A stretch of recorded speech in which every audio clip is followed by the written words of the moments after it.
Mmh. Bonjour à tous. Aujourd'hui, j'aimerais vous parler, de ma pratique artistique et de ma difficulté à laisser une page vide ou inachevée. En constatant, l'évolution, de mes dessins, de mes illustrations,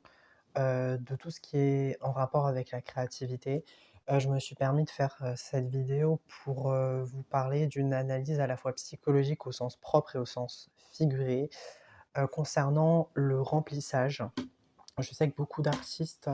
ont des carnets de croquis, ils les utilisent pour, faire des entraînements, des exercices, mais moi je le vois comme un fardeau bizarrement. C'est-à-dire que les carnets de croquis, ce sont mes pires ennemis parce que pour moi, une création doit être terminée à 100 et si ce n'est pas terminé, je ne vais pas engager mon énergie là-dedans et je sais que c'est hyper paradoxal parce que la majorité des artistes ont des carnets de croquis, ils les utilisent pour, les recherches, expérimenter. Mais moi, l'expérimentation, dans mes croyances à moi, c'est, que si je n'y arrive pas à le terminer, donc je suis une mauvaise personne et je me sens nul en ayant, une quelconque pratique et par rapport, à ce remplissage, d'ailleurs ça a été, ma pratique artistique, en prépa, où j'ai mis l'accent sur, cette volonté, accrue, de le remplir, par des motifs, des textures, des couleurs, des informations visuelles, très précises et cette recherche, de sens, ça a alimenté toute ma pratique au fur et à mesure de cette année préparatoire. Mais maintenant je la remets, vivement en question, parce que j'ai pas pas l'impression, souvent que ça soit le fruit d'une élaboration personnelle, mais plutôt le fruit d'une élaboration par contrainte. Et cette contrainte, je pose les mots sur, mes traumatismes, sur ce que je n'ai pas réussi à comprendre consciemment et donc j'ai l'impression que ça se retranscrit uniquement à travers, mes créations plutôt qu'à travers une réflexion que moi j'essaye, de me poser. Donc ça vient à moi spontanément sans que j'en recherche, quoi que ce soit et je trouve ça libérateur de l'exprimer à travers, les médiums de la création. Et quand j'essaye, par exemple, de faire un dessin, c'est tout bête, hein, mais j'ai ce besoin viscéral de remplir tout le fond possible avec un maximum d'informations visuelles, comme je vous l'ai dit, parce que si je ne le termine pas, c'est comme si, au fond de moi-même, je n'avais pas de valeur et ce transfert, je le trouve étonnamment, très parlant et je trouve ça même logique que j'agisse ainsi. Je dirais que c'est un comportement obsessionnel que j'ai commencé à créer vis-à-vis du perfectionnisme, puisque le perfectionnisme prend sa source par rapport au traumatisme, soit de négligence, soit du fait qu'on se dévalorise constamment et la dévalorisation, j'essaie de la compenser par une survalorisation au niveau du dessin et une dévalorisation au niveau de moi-même et donc plus je me néglige, plus, à travers le médium, je vais essayer de ne pas le négliger et au contraire de le sublimer au maximum et c'est pour ça que, dans mes dessins, j'essaye, d'atteindre presque la perfection et que les utilisateurs, lorsque je poste, ils aient un avis, hyper positif et d'ailleurs, j'ai constaté cette fixation, voire cette obsession, lancinante, autour, de ce que je poste parce qu'à chaque fois, je vois les commentaires, je vois le nombre de j'aime, je me dis: «Est-ce que cette personne elle est prête à s'engager, à s'abonner pour, découvrir mon contenu?» et toute cette pression que je me mets au final, je dirais même que c'est une fausse pression parce que la racine, la véritable cause, de ce perfectionnisme et de ce besoin de remplir à tout prix ce vide, à la fois, à travers le papier, mais aussi à travers mon cœur parce que j'extériorise ce que je ressens.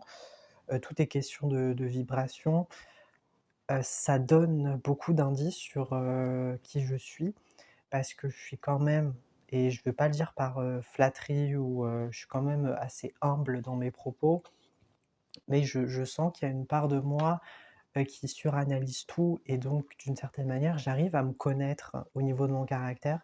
mais pour autant, ce vide, malgré mon ego, malgré mon faux self, je me dis: «Il y a quand même des choses qui n'ont pas été comprises». Alors peut-être que je le sais, mais il y a l'intelligence du cerveau, il y a l'intelligence du cœur. Moi, j'ai plus l'intelligence du cerveau. J'ai compris, je sais mes faiblesses, mes traumatismes à peu près. Alors, j'ai des suspicions, mais je veux pas en parler à mes parents parce que Je pense que c'est trop dur,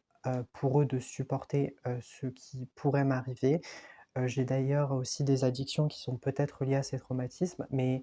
bref, je veux pas aller dans la supposition, je veux aller vraiment dans la confrontation et parfois j'ai des périodes où je veux tellement découvrir, ce qui m'arrive qu'au final j'en oublie même, la notion d'existence parce que je suis tellement dans la suranalyse constante qu'au final le présent il n'existe plus. Il est presque illusoire. On dit que souvent que le dessin est intuitif, mais pour moi le dessin est plus contrôlé.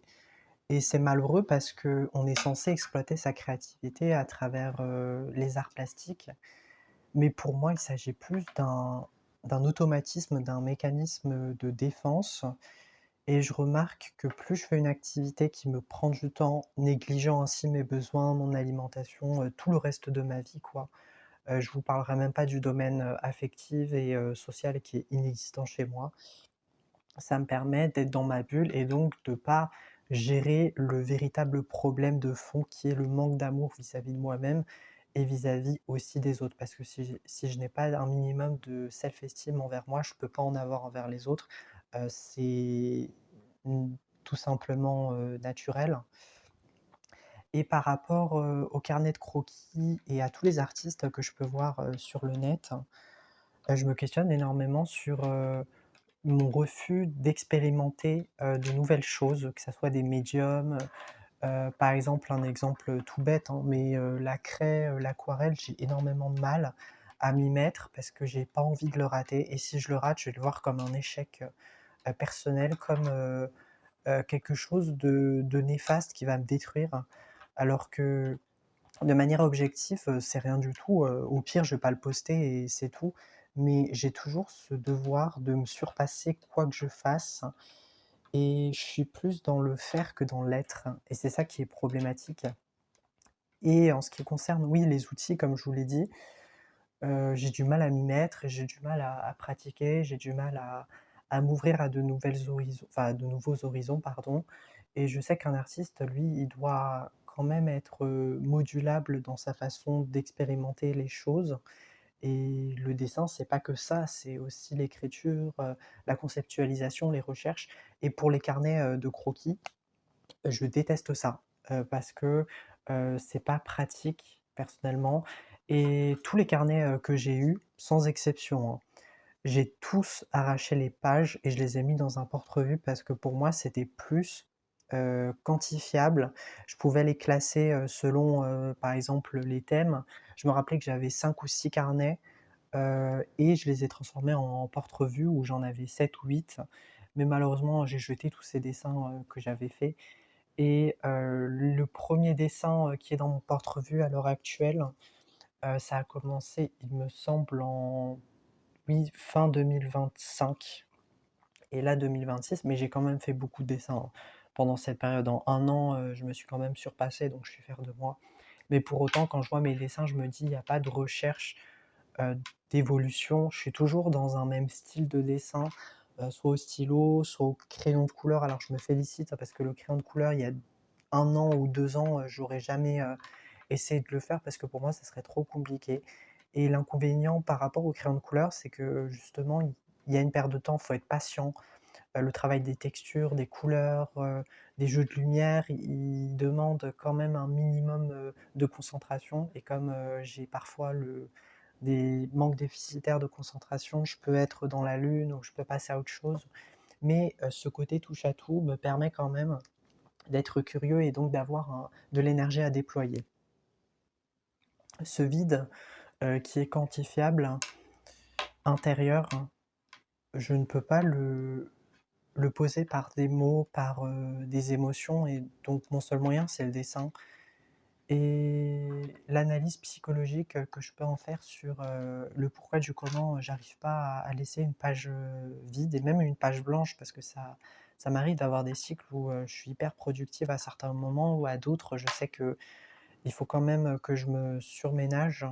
vis-à-vis de mon effort et donc je pourrais même faire un dessin dans la semaine alors qu'en temps normal, je fais un dessin tous les jours et l'année dernière, ça a été, la période la plus productive de ma vie entière en termes de dessin parce que tous les jours je faisais des dessins et comme j'étais en prépa il y avait, des gens extérieurs qui me faisaient progresser, même si, tout le monde n'était pas encourageant, surtout, le cadre professoral, qui laissait à désirer, mais bon, c'est pas pour, critiquer. Par contre, aujourd'hui, comme, il y a pas beaucoup de gens extérieurs qui peuvent, m'aider à oui, à me réguler dans mes émotions et aussi dans ma manière de faire, de structurer tout ça, je suis comme livré à moi-même et ça me requestionne sur le pourquoi du comment oui, pourquoi je fais des dessins, pourquoi, je choisis tel outil alors que je peux en faire d'autres et au fond de moi, je sais qu'il faut que je le fasse, mais il y a quand même une autre partie de moi qui veut rester dans ce schéma d'expert du dessin, d'expert dans cette matière précise parce que sinon je suis expert en rien et si je suis expert en rien, lorsque je découvre de nouveaux outils, de nouveaux médiums, c'est comme si je recommençais à zéro et qu'il fallait me demander un temps d'adaptation, aussi égal à l'apprentissage que moi j'en ai fait, pendant ces 4-5 ans, en art plastique. C'est tout pour aujourd'hui, j'espère que cette, vidéo vous aura plu. Je suis pas tout à fait, d'humeur aujourd'hui donc c'est pour ça que j'ai un ton de voix monocorde, que je me perds dans mes mots, que j'ai la sensation d'avoir un brouillard sur ma tête, c'est assez déstabilisant. Je J'aime pas du tout cette humeur, mais je préfère faire des vidéos, dans toutes les humeurs. Au moins comme ça vous voyez mon état, et les différences, qui peuvent subsister dans chacune de mes vidéos. Je peux être hyper heureux ou d'autres moments, comme celui-ci, flageolé de toutes parts.